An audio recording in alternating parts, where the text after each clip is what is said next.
toleransi di dalam Islam itu sebenarnya adalah tidak saling mengganggu.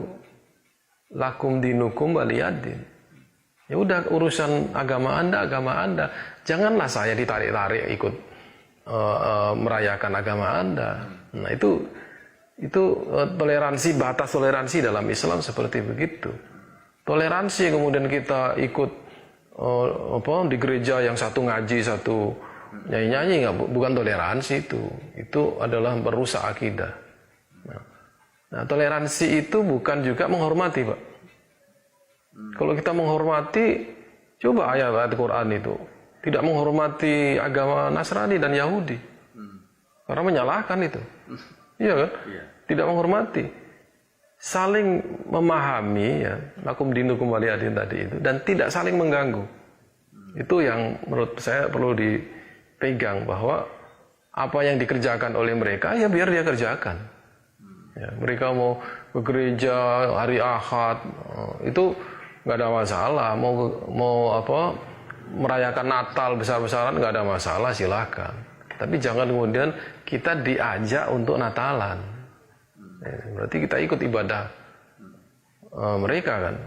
Diajak kita pergi ke pura, kemudian pakaian pura, berdoa di situ. Terus kita diajak-ajak berdoa dengan doanya semua agama. Ya, itu bukan toleransi. Ya. Dan agama lain tidak, saya rasa dan saya yakin, agama lain tidak memerlukan kita melakukan perbuatan-perbuatan itu untuk menunjukkan toleransi kita. Ya. Tidak memerlukan itu. Ini yang kita ini menurut saya berlebihan. Ya. Ingin menunjukkan bahwa Islam itu toleran. Kita melakukan perbuatan-perbuatan yang sebenarnya anti terhadap toleransi itu. Nah, ini perlu definisi juga toleransi. Menghormati dalam pengertian ini adalah menghormati keyakinan. Ya. Kalau menghormati penganut agama lain sebagai individu, sebagai anggota masyarakat, oke, fine ya. Yang maksud saya bukan menghormati itu, kita tidak harus menghormati keyakinan agama lain. Kita membiarkan, kan lakum dinukum.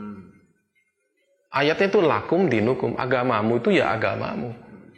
Ya. Saya respect kepada agamamu kan tidak. Nggak boleh kan? Saya salut dengan keyakinan Anda kan nggak boleh. Itu namanya menghormati itu. Saya sangat salut Anda begitu taat Anda ke gereja dan Anda saya hargai. Padahal dalam Islam kan itu dilarang, nggak boleh. Kita sudah lepas saja, itu urusan Anda dengan agama Anda. Ya. Makanya kita tidak akan pernah merusak gereja. Ya. Tidak saling mengganggu. Kita tidak akan pernah merusak Natalan. Ya. Kita tidak akan pernah mengganggu orang yang sudah beragama dengan agama mereka masing-masing. Ya kan? Itu artinya tidak menghormati kan? Tidak menghormati. Lain. Nah, kalau kita harus menghormati mereka kan berarti itu sudah masalah teologis, Pak.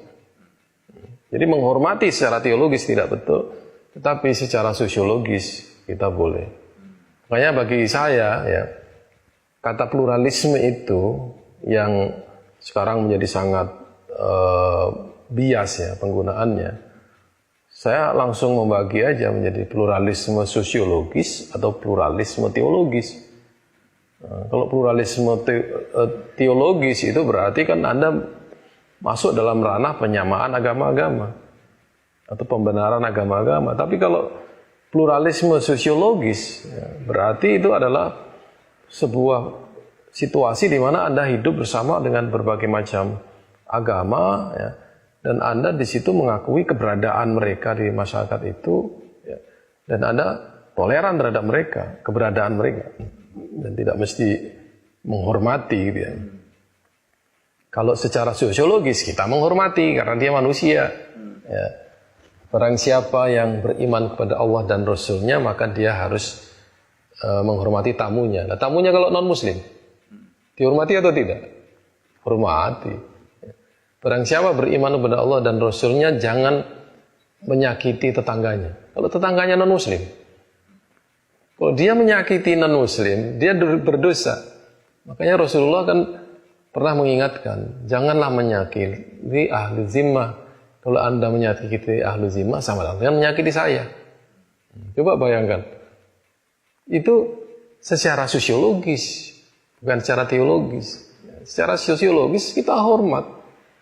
Tapi secara keimanannya, akidahnya kita tidak bisa menghormati itu. Karena ayat-ayat kita tidak menghormati. Nah, itu perlu kita sadari itu gitu ya.